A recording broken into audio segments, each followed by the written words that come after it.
আসসালামু আলাইকুম। আজকে আপনাদেরকে দেখাবো আমার এই যে বড়ি বাগানের সাইড দিয়ে যে পেঁপে গাছগুলো লাগাইছিলাম এগুলো দেখাবো। এই যে এদিকে আসেন, দেখেন যে আলহামদুলিল্লাহ আল্লাহর নিয়ামত কি পরিমাণ পেঁপে আসছে। এই গাছটার মধ্যে 1.5 মণ পেঁপে হবে এখন। এই যে এই যে দেখেন, মাশাআল্লাহ দেখেন কি কালার আসছে। আর এগুলো যদি আপনি একদিন বাড়িতে নিয়ে রাখেন তাহলে পুরো পাপা একদম লাল হয়ে যাবে। এই যে প্রতিটা গাছে এরকম খুবই ভালো পেঁপে আসছে মাশাআল্লাহ। এই যে ওয়াও, দেখেন কি সুন্দর একটা পেঁপে, কি কালার আসছে পাকা। তো আমার আরও আছে ওইদিকে। এই যে এটার মধ্যেও মানে পাকা। এটা নষ্ট হয়ে গেছে, প্রচুর রোদ আসছিল, রোদের জন্য এই পাপাটা নষ্ট হয়ে গেছে। এই যে এদিকে,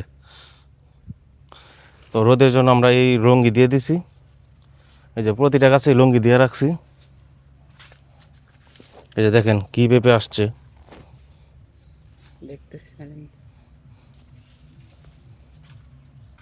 এই যে দেখেন প্রতিটার মধ্যে পেঁপে, তো মাশাআল্লাহ খুবই ভালো। এই যে এটার মধ্যে একটা পাকা। নিতে পারবেন।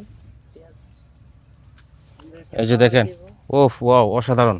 এই যে এদিকে আসেন, এদিকে এই যে দেখেন এটা কি কালার আসছে। এই যে দেখেন এটার মধ্যে না হলেও আপনার 1.5 মণ, 1.5 থেকে 2 মণ পেঁপে হবে এখন। প্রতিটা পেঁপের সাইজ দেখছেন কি। এই যে আপনি খাইবেন কি, আপনার বাগানে আসা মানে এগুলো দেখলে আপনার শান্তি। আর ওই দিক থেকে দেখাও, এই যে প্রতিটার সাইজ দেখছেন, 2 থেকে 4 কেজি একটা প্রতিটার।